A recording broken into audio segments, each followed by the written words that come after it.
The other day, I came across a beautiful quote from Henry Nouwen in Grateful Living. He said, "In a world so torn apart by rivalry, anger, and hatred, we have the privileged vocation to be living signs of a love that can bridge all divisions and heal all wounds."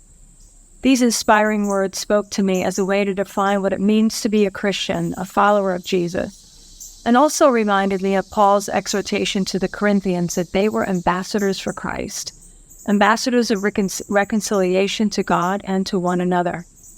Now we are called by God to continue this work of Jesus as ambassadors, which means we must take seriously his ministry as one of healing, inclusion, liberation, and reconciliation. Recently, my husband and I made a trip to upstate New York to visit family, and during one of our conversations, someone said that they felt the divisions in our country were just too big and too deep for us to ever overcome them. Being a realist and yet an optimist, I disagreed.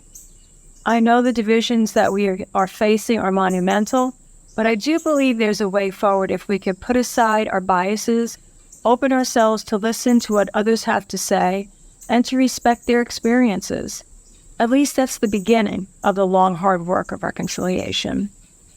We're all aware that our political and religious differences can get in the way of family and community gatherings, but this painful reality is also called to be a sign of God's life and love right where we are. Similarly, we know that many churches today are struggling with divisions over how to apply biblical and theological understandings to very sensitive and important social and religious issues. So how do we make peace? How do we listen with an intent not to change others, but to understand them? How do we share our stories in loving ways? The first century church was certainly not devoid of such divisions. The great saints Peter and Paul found themselves caught in their differences regarding how to navigate the inclusion of Gentiles into their communities. Watching the Holy Spirit touch these outsiders who were hungry for the message of Jesus and his resurrection was a radical theological and spiritual shift. God was doing something utterly new and unexpected. They had to be willing to see with fresh eyes, to let go of their prejudices, and to be able to respond and include.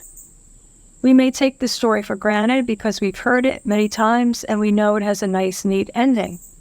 At the Council of Jerusalem, they shared their experiences of God moving in wonderful, challenging ways, aired their viewpoints about how best to honor their religious tradition and also honor the role of God's grace as it moved among the people. After some heated discussion, James found a way to do both. This story in Acts brings us hope as it illustrates there's power to bridge divisions when we let go and compromise, lean in, and truly listen in a spirit of love.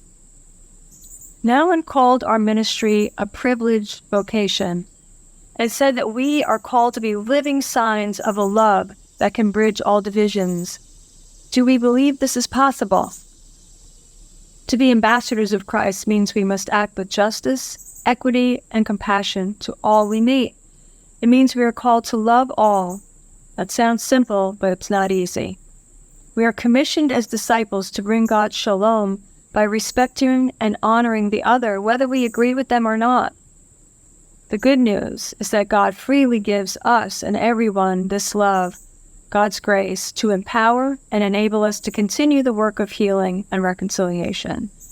The kingdom that Jesus revealed is here and not yet complete. There is still much work to be done. So let's ask for the grace and courage to move beyond our hurts, our grudges, our disappointments, and trust that the Holy One will sustain and guide us in our ambassadorship.